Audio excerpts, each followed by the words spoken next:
Welcome to the Analytics Power Hour. Analytics topics covered conversationally and sometimes with explicit language.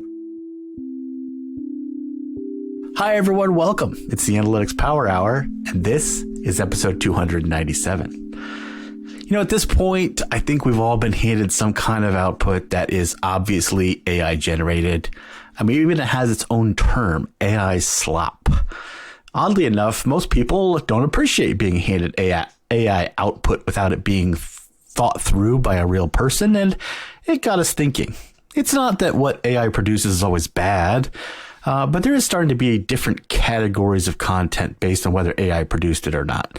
And maybe there is something to be said for analytics wisdom that existed way before AI and will keep being true no matter how AI is evolved out into the future. So we reach back to the formative moments of our own careers to share some of the hard-won wisdom from our careers in analytics. And maybe this episode will lack a little AI, but I think it'll still be worthwhile. So let's introduce the people who make up the show. Hey, Val Kroll. Hey, Michael. I'm so glad you're here. And we've got Tim Wilson. Howdy, howdy. And I still put up with you somehow, so that's good. Okay. No. And Mo Kiss. How you going? How you going? Oh, Jinx. Jinx. Yep. And Julie Hoyer. Welcome. Hey there. And I'm Michael Helbling. So yeah, we've got the whole team together. We've all seen so much in our careers pre-AI. And so what's some wisdom that exists that's going to be useful, whether AI is involved or not? Who wants to kick us off with something they've learned over their career? Ooh, I will. Because this one I feel like sticks with me still to this day. And this was more than over a year ago. This was 3-4 years ago. But it was actually back when me and Tim were working together. And I'll never forget, we were talking about randomization and trying to figure out like the best way to represent it, different ways to think about it. I think this was right around, Tim, when we were trying to do a talk around like blocking, randomization with blocking and things. And so we could not figure out how to make it, you know, friendly to people who had maybe not thought about it as in depth as we were at that moment. We were like way too in the weeds. And I remember slacking Tim like the next morning, like right at the beginning of work, and saying, so I had a thought. It was the next morning because it was a glass of wine sitting on your couch. I believe. Yeah. Yeah. I was like, okay. Maybe I even slacked you that night. I was like, look at this in the morning. But I was like, I just was having a glass of wine. And it came to me. I was like, I feel like a good way to explain randomization would be through colors. And so I tell them how, you know, like what if each color represented a characteristic, and when you randomize the population, you could see how the colors were split between test and variation. And what if those colors were blended to show like a group color? And then you could see that like the color comes out really close because it's randomized across the characterization. And so Tim, I knew he couldn't resist, and that's why I told him. So I was like, that's about as far as I can take it. Tim made a whole Shiny app to let you like choose the size of your sample, to choose how many characteristics, to choose like the predictiveness of those characteristics on your outcome, the mean, like all these things. And then you could actually run a simulation and see the colors blended. And then you could like flip on and off blocking. And there have been multiple times, like even earlier this year, like when I'm thinking about certain things with randomization, I'll still go back to that Shiny app and like play with it. And it helps me a lot with like talk tracks or like simplifying it or reminding myself of different like characteristics of it. So that's one of my favorites. I like that one too, because we got a little carried away because it was like, well, will this work? And I think it was built very quickly. And then Julie was like, well, what about if you think we could do this? Like, what if we did and I was like, what if we did? And so it got a little involved. My hands never touched the keyboard. That was the best part. I got to build the whole thing. It was like voice control.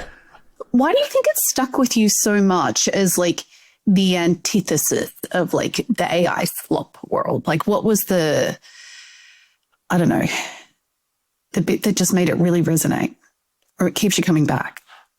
I think it's the visualization of it. I don't know why the color is what stuck with me. And sometimes like a good visual is so much easier for me to go back to. And I think the AI part, I swear I'm going to loop back to your answer, but I even remember back in college, starting in engineering, they just wanted to give you like an output to use. They'd say, just use this output, like a formula. And I'm not alone this way. I always needed to understand why, so that if I forgot the perfect formula, I could like reason my way back to my understanding. And there's something about that Shiny app and the visualization of a color that just like, ding, it like hits something in my brain that when things get fuzzy and I haven't talked about those things in a while, I haven't thought about those things in depth, like it kind of brings back some of that understanding. Like I can have a good starting point and like think through it again. And the AI part is like, again, they just give you output, and that output is actually like the variation of an AI, agent or whatever, like giving you something. It's never exactly the same. So I like that it is steady and a starting point for me.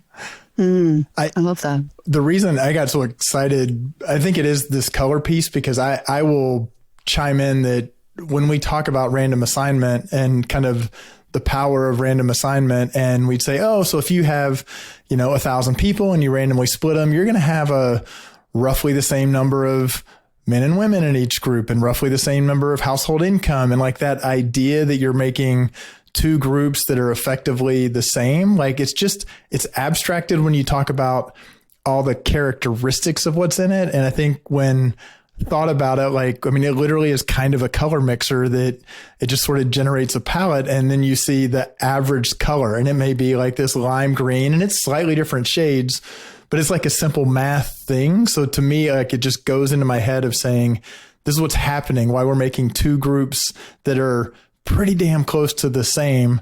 But the fact that, that was to me kind of the really useful part of that is I was trying to grapple with how do I actually internalize this. And then it was very easy to say, okay, now that extrapolates to these other more nebulous characteristics of psychographic details and demographic details. But it sounds like it's solving the problem of, to quote a Canva value, making complex things simple, right? Like it's about understandability. It's about a way to see something so that it like clicks in someone's brain. And it's funny, I had someone in my team that was doing some work the other day, and I went through it afterwards. So like we had a couple of different strategies, and I was kind of like, we need to go through these strategies. We really need to make sure that they're being based on the data points that we have available. And like that easily is a task, for example, that probably my instinct would have been, I'll put it in AI and see what's like, here are the data points, like what's missing. And this person went through it so rigorously. And the reason that the work like came back and I was like, oh, I get this. This is high quality work. And like, I can really understand it, is because it's also that pulling, like it made it click in my brain of just like, not here are the differences, but here's the assumption I made about why I think this is different. And here is the leap that's been made here. And I think it's probably because of this. And I think it's, I don't know, when I just keep coming back to this point about like quality. It's like when you can see the quality and someone finds a way to put it into a narrative that then clicks in your brain. Like that's where I feel like the gold is right now. And it doesn't feel like there's a lot of it. That does kind of make me want to go with one of mine, because I'm seeing a direct link from that, which is also kind of just a concept or something that I find myself thinking about and talking about with clients and business partners a lot, and even with analysts, is the distinction between outcomes and outputs, and how we tend to pick metrics that are outputs when what we really care about are outcomes. And I trace this back 20 years at this point when I was on a United Way committee in Austin. And there was this retired social worker who we were reviewing programs for funding. And so we had a lot of proposals coming in, and we were in these series of committee meetings, and we'd all have to like read, 10 proposals, and then we'd meet about them. And he kept having this kind of consistent bit of feedback on multiple programs where he would say, well, these are like, you always have to say how you're going to measure the program. And he would say, oh, well, these are like output metrics, and we really want outcomes. And I was 10 years into my analytics career at that point. And I was like, what are you talking about? And it slowly, he started to explain. And the example, he had various ones because he'd point to them in specific programs. So the one that I come back to was talking about, food pantries and how they would count like the number of meals served, or like a soup kitchen, number of meals served. And he was like, yeah, they can just like count the number of trays that go through the line. And that's the number of meals served. And we know that's good. You're serving meals. He's like, but really what we're trying to do is reduce food insecurity. We're trying to keep people from going hungry, which is related. You want your outputs to lead to an outcome. But he was like, we really want to push them to say, can they get more to an outcome oriented measure? And I've taken that over the course of that work. Like I was like, this is like profound for what I'm doing in my day to day with my colleagues at work, and trying to get them to think about, this is why a click doesn't matter. This is why the click through rate, doesn't not matter. It's just those are outputs, and trying to guide discussions early on into outcome oriented metrics and business outcomes, and then going from there and say, how close can we get to measuring that?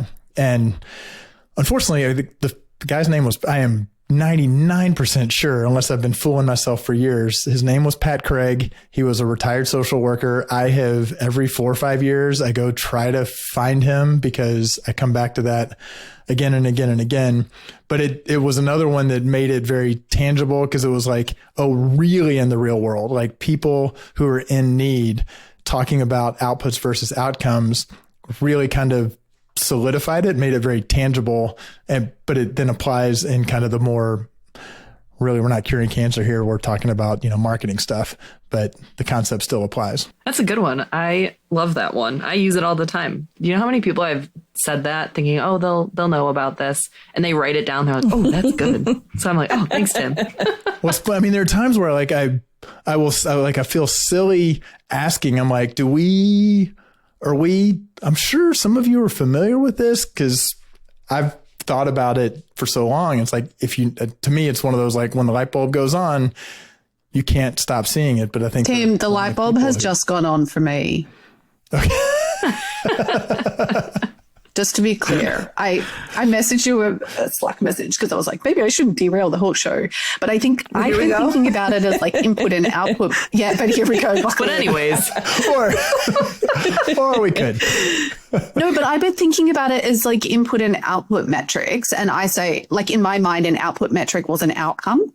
But I just feel like that framing is so much better. And it truly is clicking in my brain for the first time. And I'm sure I've heard you say this before, but sometimes like someone just says something a slightly different way, or your mind is at the right time to absorb it. Anyway, thank you. This is going to be very helpful. You're welcome.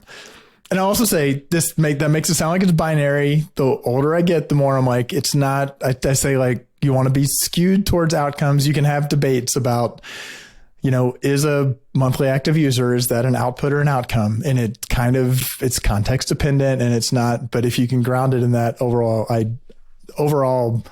pure version, I found it very, very You're just getting soft, Tim. It's binary. There's no gray.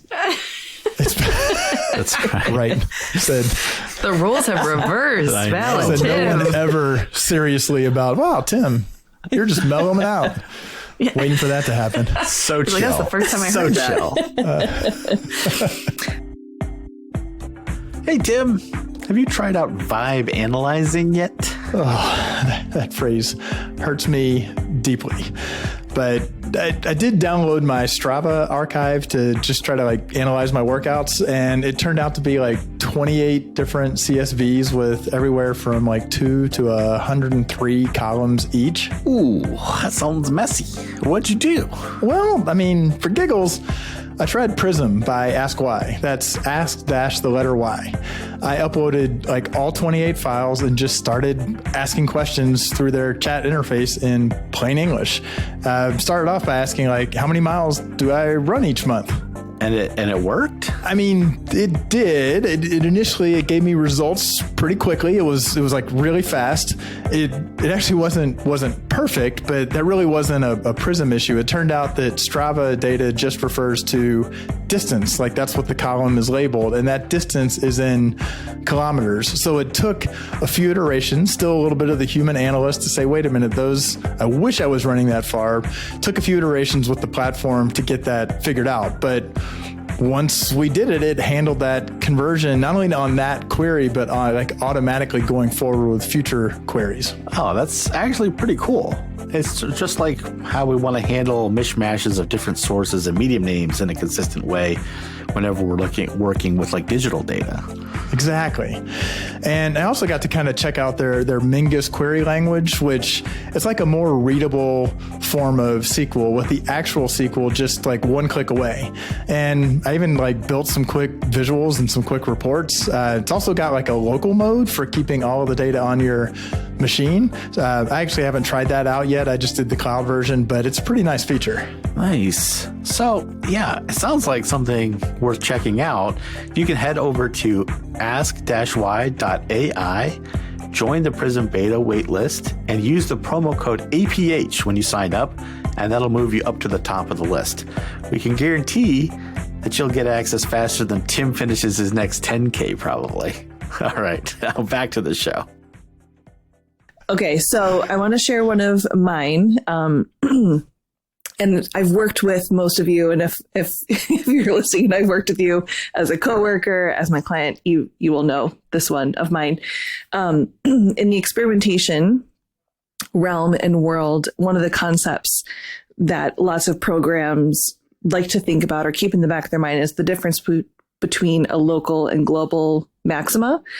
And like the tried and true, the analogy or the visual is like you climb to the top of the mountain, and now that you're through those clouds, you see that there's actually a secondary peak to climb.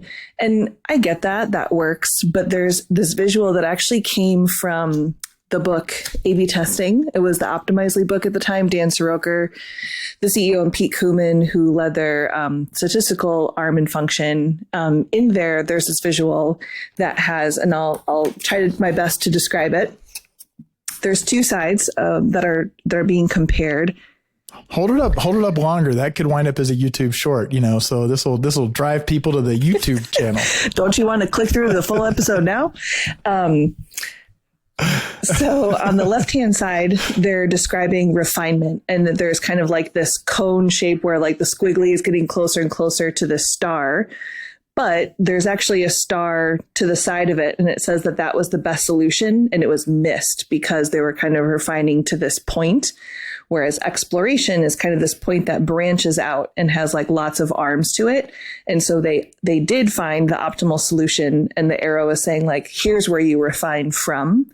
And what I like about this image so much more than the local versus global maxima is because it gives you the visual of the consequence of not thinking big first, or to not think about exploration or innovative type of thinking or testing first, and going straight into like, how do we refine the micro copy on this page? And it's like, well, was that the right page to send someone to in the first place? And so it's about like staying curious at like a higher level, because it's not just, like we'll find these like little wins as we go, which is great, but they're empty calories if you're kind of missing the optimal solution. And so that visual, I bet you could find it. I have pasted that in no fewer than 50 presentations in my life. I'm quite confident, because I think it's just a really nice way to like cement the point of that concept home.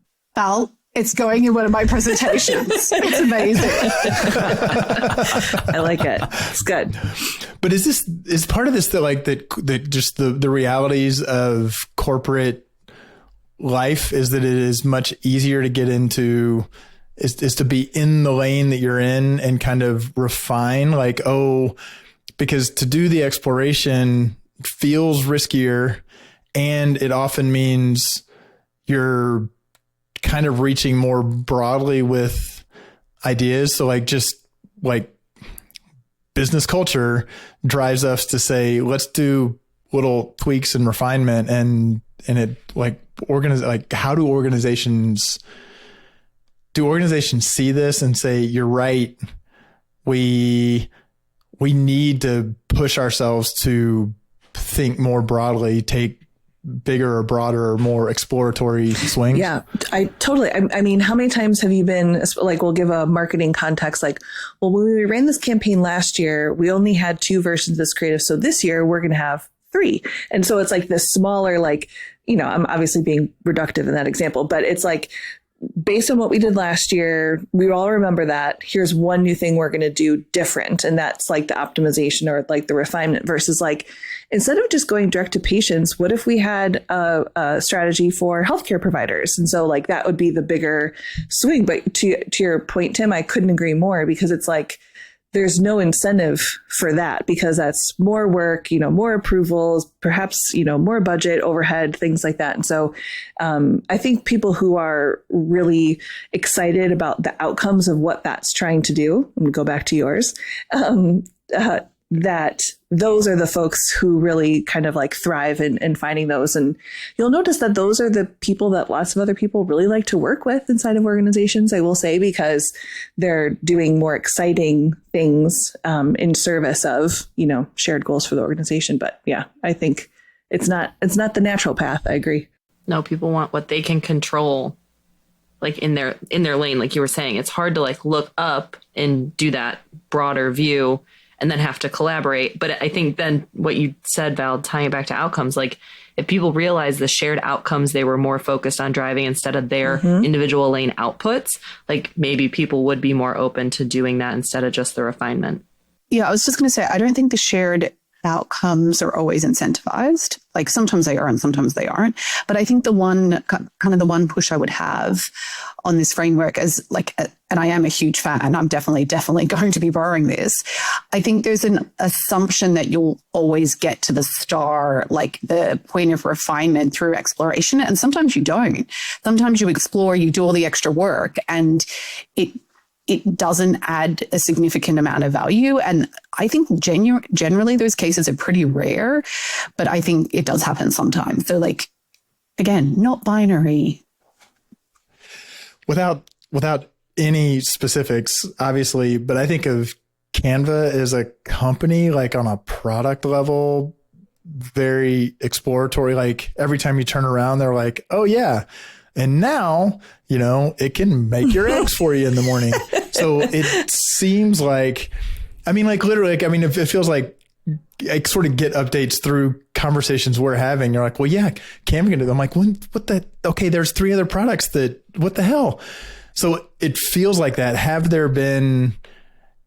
Canva had like pursuit of like specific, like this is a whole new area that has gone nowhere and been shut off? Again, not asking for any specifics. Yeah, I think so. I think the tension right now, though, is that we all need to lean more towards that exploration piece because of just the pace of AI products and features and how they're shipping. Like, I think what particularly is a trap right now is if you're in that refinement, we want to go towards this goal, we want to build this thing, like, in today's climate, that's more dangerous than ever, I would say, because just the way things are changing so quickly. So I would say not necessarily like things getting completely like abandoned, but more things getting refined and changed along the way. I like that with AI. If you do the kind of the MVP in a multiple directions in a way that you can say, I'd rather try 5 wildly different things with AI in a minimal way with clarity on how I'm going to determine whether this is the best bet or not, then determine we're going to make the best chat experience using the latest LLMs ever and just like pursue that and miss it. Well, I'll share one that's important to me. I don't remember who first told me this, but it was about 5 years into my analytics career. And somebody said to me, Michael, trust is hard to build and easy to break. And I think that's more of a general statement, but applied to the world of analytics, I watched in my own career sort of people who believed when I presented an analysis and people who didn't, and losing trust with stakeholders was something I definitely experienced in the early years of my career, and how much that put me in a position where I could no longer influence the business or business outcomes in certain areas. And so it really kind of hit home, and I really kind of held on to that for the rest of my career, was just sort of thinking about how do I continue to build trust when I'm working with business stakeholders, when I'm talking to them about things. And I because it's me, I don't have any kind of formal like structure to that, but there are little signifiers I look for around like, how do I know that trust is still there? And I use that to kind of guide how I act around my clients or stakeholders I'm working with, of sort of like, how is that sort of relationship, which tells me then the influence I have as an analyst for that particular situation. So that one is one that has kind of always stuck with me, because I love being influential. And for early in my career, I just figured if I showed you the data, it doesn't matter who the messenger was, you would just say, okay, yeah, that's the data, and you would accept it. But the reality is the messenger matters quite a bit. And since I'm not Tim Wilson, I had to ramp up my skills. But this honestly, like, dear listener, if you like that one, go back and listen to our last episode with Eric Friedman, because a lot of what comes up with that is that I think we think that means the data has to be perfect and the analysis has to be perfect. And I feel like what you model and what we talked about with him, a lot of it is like actually showing that you understand the environment they're working. Like, you understand building trust has a lot more of the soft skill than my data is always perfect. Yeah, there's that part of it, understanding the context. And I think also, not to use a bad word to you, Tim, but empathy has a lot to do with it as well. Don't know what that is. Cannot compute AI. Does not compute. Yeah. No, because it's like one of the signals in like